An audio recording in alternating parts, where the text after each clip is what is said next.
Hi everyone.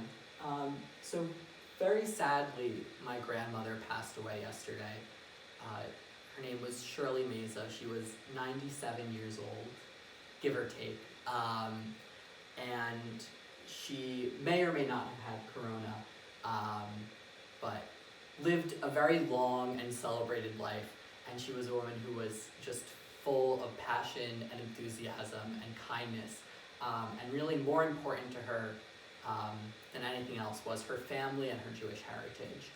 And tonight rather, is also the first night of Passover. And so these holidays were so important to her.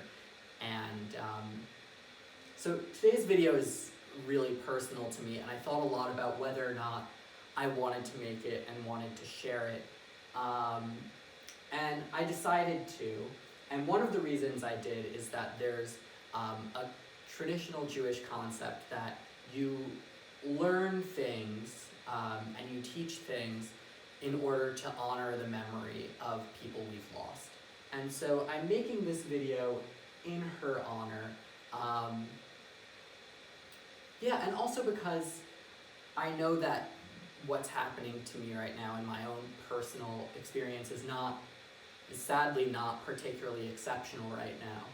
And if this in any way helps you feel less alone, then it will have been worth putting myself out there in this way. So because it's Passover, I was thinking a lot about the Passover story from the Bible, an exodus of the Jews leaving Egypt. And I've always been really drawn to these pictures of that story done by Marc Chagall. So Chagall was born in Russia and then spent most of his life in France, and then when the Nazis came into France, he and his wife fled to the United States, but they had to leave their daughter behind. And then ultimately, when the war ended, he and his wife came back to France, but his wife died actually on the journey, so unrelated to the terrors of the Nazi regime. And his art, no one deals with mourning and sadness like Chagall does. I think he has a way of doing it that is so beautiful and so human and understanding.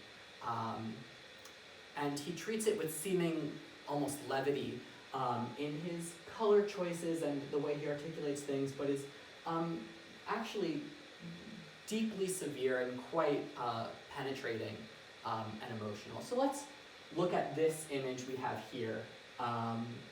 It's Chagall's depiction of the splitting of the sea that he did for an illustrated Bible that he created over the course of decades of his life that had gone through many publishers, but this is one of the illustrations that we had there.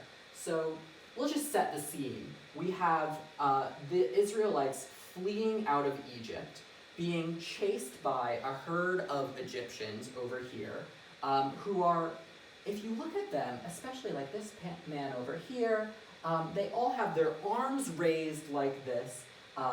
There's a sense of joy that they're feeling. They're almost dancing.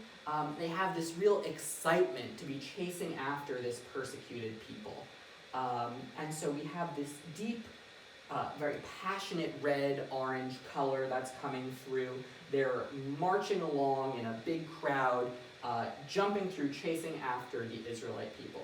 The Israelites, on the other hand, are depicted in this grayish blue that gives us a sense of sobriety. It's rather somber.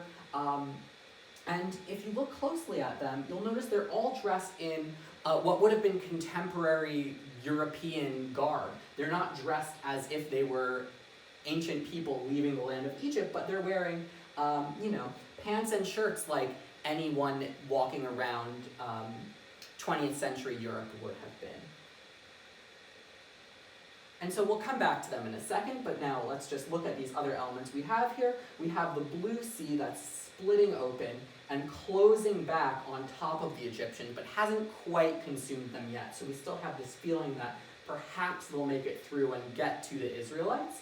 We have Moses over here, who's depicted with his arm up, actively splitting the sea. We have the horns of light that are emerging from his head, that come from the biblical description of what Moses looked like.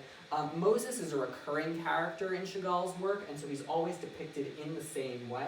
On the side here, we have this smaller angel that's holding out an unrolled Torah scroll, which is where this story comes from. So it's giving the source of the story as well as the depiction. And then at the very front, we have this angel, which Chagall uses as a stand-in for the divine. So now let's go back to the people we have here. We have the Egyptians who are enthusiastically chasing after the Israelites, and the Israelites in this somber contemporary register. And so what Chagall is trying to show is that this biblical story has a modern resonance with readers of the Bible and people of faith, but also just people who are culturally connected to the Bible in some way, not necessarily religiously. And so he's using this to deal with what he's seeing in Europe unfold during the Holocaust. So with the same sort of zeal and excitement that we see the Egyptians chasing after the Israelites, he feels that the Nazis are chasing after the Jews. And so we have this contemporary dress of the European Jews who are fleeing from the enthusiastic terror of the Nazi regime. And they're heading off into two different directions. And these two directions are very faint in this picture, but if you look closely, you could just make them out.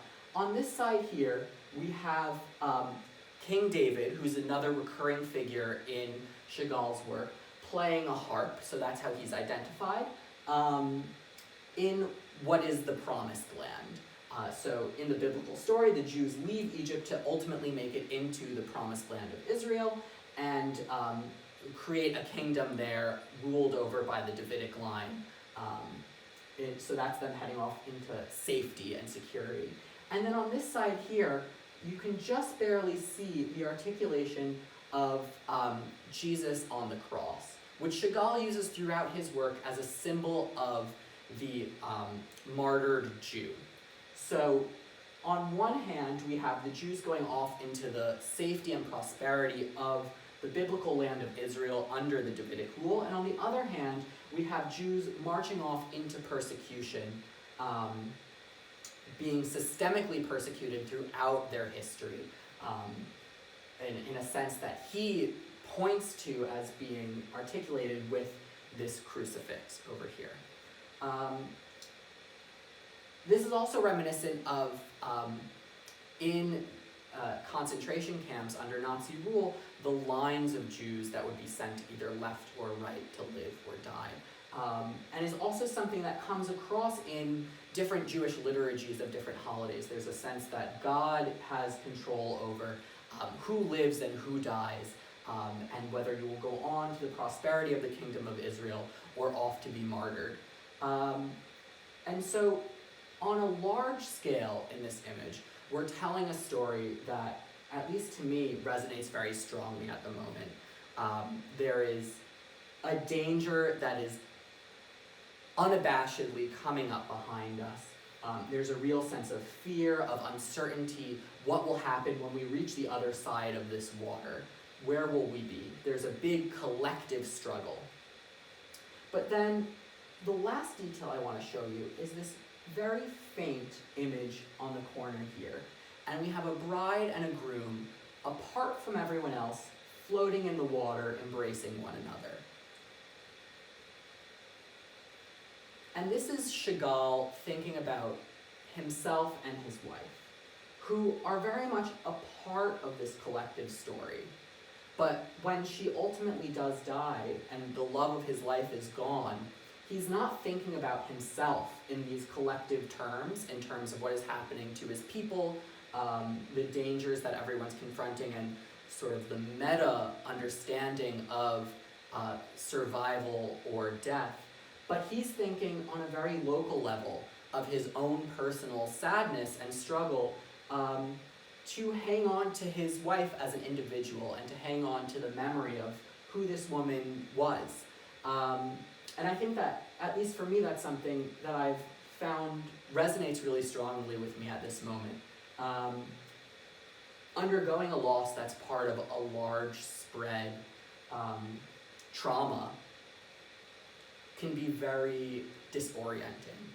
It's hard to feel that the person that you loved is just another one of these numbers that is part of a statistic, is being told in this national story.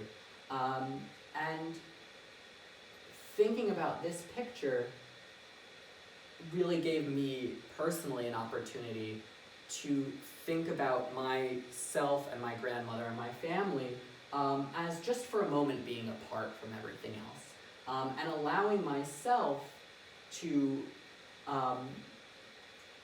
feel the sadness that would accompany loss at any other time. So even while something of historic significance like the splitting of the sea is happening around us, we're able to retreat for these moments of solitary emotional grounding and experience. I couldn't resist when I saw this picture, talking about it with all of you. I hope it's comforting. I find it comforting in many ways, even though it is quite sad. I think knowing that this unique sort of sadness is shared by others is in and of itself a comfort. So to those of you celebrating, I hope you have a very happy Passover, and I look forward to talking to you in the future about many other incredible works like this.